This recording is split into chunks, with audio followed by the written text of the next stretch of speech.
the writer and director of It's What's Inside, Greg Jardin.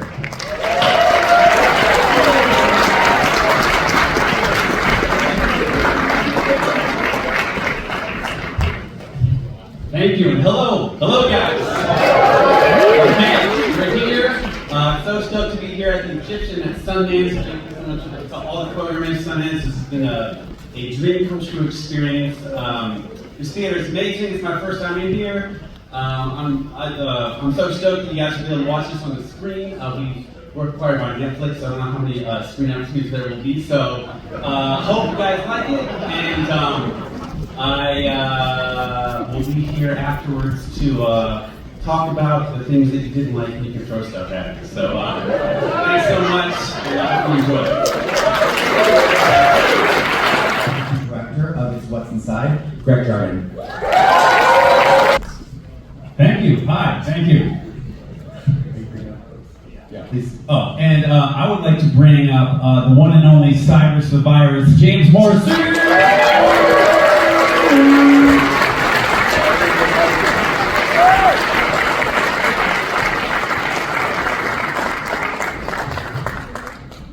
Welcome. Yeah, okay, that's our here. I'll just start with a couple quick questions and I'll throw it to the audience because I'm sure they've got a lot. First of all, how did you even come up with this crazy idea and how did you keep track of it all while you were putting it together in the script? Oh man. Just kind of came up, it just started with like 8 people in a house, just sort of like simple ideation. One of them shows up with a suitcase, and there should be something crazy in the suitcase. And I sort of like kind of tinkered around with this sort of idea that maybe it could be a body swapping machine, which I thought was okay, but I got really excited about it when I was like, oh man, like what if 2 people die? I wasn't sure what would happen, so I got really excited, and it kind of went from there. And then just kind of keeping track, I just had a lot of notes and diagrams and stuff like that. So, yeah. James, I mean, okay, so you get this script. What was your thought? Did it make sense at first? No. I didn't know what was going on.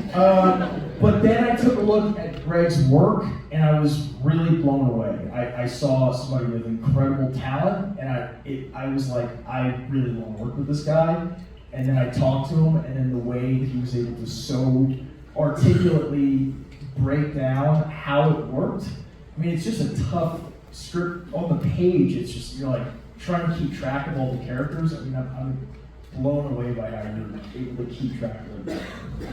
And so I guess one thing that is just amazing is how many roles you play, really, right? So how much time did you spend with each other to define what characters were at their base state, and then be able to sort of echo that in playing them switched? Yeah, it's a great question. We were always kind of asking one another, like, are we gonna play the physicality of one another, or are we gonna more so play the emotion and keep kind of the mannerisms of that body? And so discerning like what makes somebody the person's body that you're in, and also like vocally, does somebody keep the same way of speaking? Because like, you know, we got really deep into like, well, their musculature, their vocal musculature stay the same, so they might sound the same. So it's, you know, but then we spent a lot of time rehearsing and doing scenes that we weren't in, and just talking a lot about kind of character perspectives. It was a super collaborative process. We had a week of rehearsal before we shot, which was super helpful, I think, for all these guys. So, How much were you thinking about the edit when you were writing and directing this film? Oh yeah, I've done mostly short form stuff, and I edit most of my own stuff. So I just sort of think editorially a lot. So maybe not so much when editing, but definitely when we were directing, I was sort of I had to edit pretty firmly in mind, I'd say. I was just wondering, you have a lot of classical music and then also like kind of classical rock music. What was the thinking and influence behind the choices? Ooh, good question. All right. Well, 2 things. One, I just going into the movie, it was about sort of, you know, a bunch of younger people, and the people in a house subgenre, I feel like is something that like a lot of us have seen. You know, in my mind, the granddaddy is a big chill. So I just kind of looked at it like, the movie, I wanted to make it sort of different on every possible level, so I just thought, we shouldn't use any modern music solely because I feel like that might be expected. But conceptually, we thought, this isn't Ruben's mom's house. His mom was sort of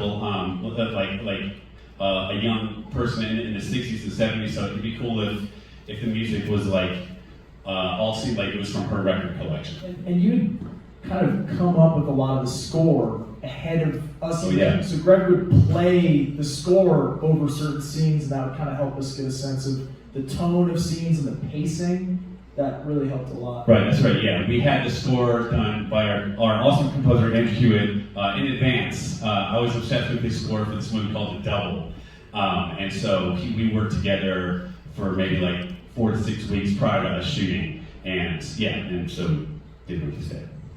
Backstory, can you tell us a bit more about the process and how you came over that in writing? Sure, yeah. I think in writing that kind of came back to when, in draft 3 or whatever, really sort of fleshing out the backstory. And, I think coming from a lot of my short form work, I did a lot of promos for Netflix and stuff, which were also high concept stuff. I just thought this is a good opportunity for some sort of almost a little music video thing in there that also felt just not your typical flashback. So at some point it just came up with doing it with stills that I sort of described, I think, as Photoshop on crack. You're watching someone's Photoshop screen and just clicking layers on and off. As far as how we did it, we just had a DSLR camera with a flash, and we basically just had everyone do the man. We were on stop motion almost, and then if someone moved too much, we'd kind of have to do it again to it would mess up the. Yeah, exactly. Too big of a jump, so you'd have to put the so. Yeah, so it's basically take a picture, go over here, go over here, go down, and then glue it all together. Let's go in the cap right there. Actually, you go first. Oh, sorry. I was saying, why did you decide in the environment the Pacific Northwest versus a New York, Hamptons style? Was there? Because the Northwest rules. It does rule. It does rule. I think the aesthetic of the kind of overcast and fog and the kind of creepy trees. I'm a huge Twin Peaks fan. That had a lot to do with it. And also Portland gives great tax incentives. So go Oregon Film. And yeah, I'm just gonna kind of tag along. Where does your artistry come from? Some election. What sense? What's my background? Well, just what? How did you come up with this thing? I don't know, man. It's a complicated thing that you made for us to be here, and it's just an interesting. What inspired you as a kid? Oh, okay, all right. We're going deep. Okay. Well, I don't think weed is legal in Utah, so I can't fully answer that question. But I think I'm just inspired by. For this movie, big influences was Blowout, Clute, Argento, Suspiria, huge influence. The movie The Double. What else was other cool stuff, I guess. And I think people have asked about the pacing of the film. I think I just have a short attention span, and to me this is a normal paced thing. And I guess going into it, I was I just wanted to make sure it feels very engaging, and hopefully it does. Just sort of start to finish, and I just kind of came from a place of what I want to see, how fast would I want the story to move, how many twists would I want to see. I love twists. I feel like everyone loves twists. So I don't know if that's an answer, but yeah. I love David Lynch. Yeah, Lynch. I wonder real quick, in terms of helping the audience along, the sort of red screen, the red lights, how soon did you realize you wanted to do that in order to help the audience along? Oh yeah, good question. That that kind of came on kind of early, like the idea of RGB art. Brooke had that book. I mean, the RGB art is a thing that's already out there, but I like the idea of, you know, like when you're looking at something printed, it's actually just like 3 colors, RGB or CMYK, depending on the printer. And so I like the general visual metaphor of if you know, like every color, orange, yellow, cyan, whatever, actually is just made up of RGB in Photoshop. I thought that was a cool way to kind of show who's in whose body. Initially, it was going to be like red, green, and blue, sort of like filters on the lens, and then we kind of just dialed it back to it should just be red light. I worked with our DP. Who's here? Kevin Fletcher, our DP.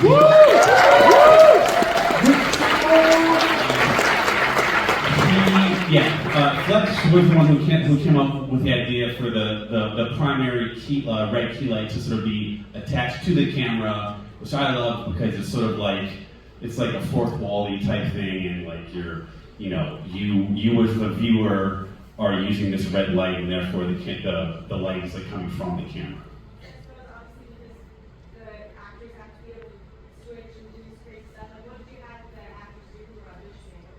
Oh, great question. So we have a great casting director, Mary Pugh and Sydney Shercliffe from Betty May. I met with a bunch of actors. Some actors I just outright offered it to, like Brittany and this guy. I'll get to this guy in a second. But for the people who auditioned, like Forbes was a big, the initial idea for Forbes was, I was like, oh man, it'd be cool if we got like a brand new actor that hadn't been in anything. So no one knows what to expect from this guy. David's audition came in, and then he read a scene for Forbes. There was a scene where he first came in with the suitcase, which he crushed, and then we had him do a second read of the scene in the mirror room as Cyrus, where he's like proposing. And so that was really helpful to kind of see both sides. This guy, we were looking for Cyrus, and right when we were casting, he directed this awesome movie and started this movie called I Love My Dad, which I saw right when we were casting, and I was like, oh, this is the guy. Yeah. We're going to have to wrap up, but I have one last question because I can do that because I'm not here. So Beatrice gets away at the end, so would we see her again? Is there a sequel possible down the line? That's a great question. A few days ago, I have to say, I'm stopping myself. I don't know, maybe. We'll see. I'm surprised that so many people have asked that question. And I'm pleasantly surprised that people have indicated that they would like to stay in the world more. So perhaps, thank you for asking. Of course. Big round of applause.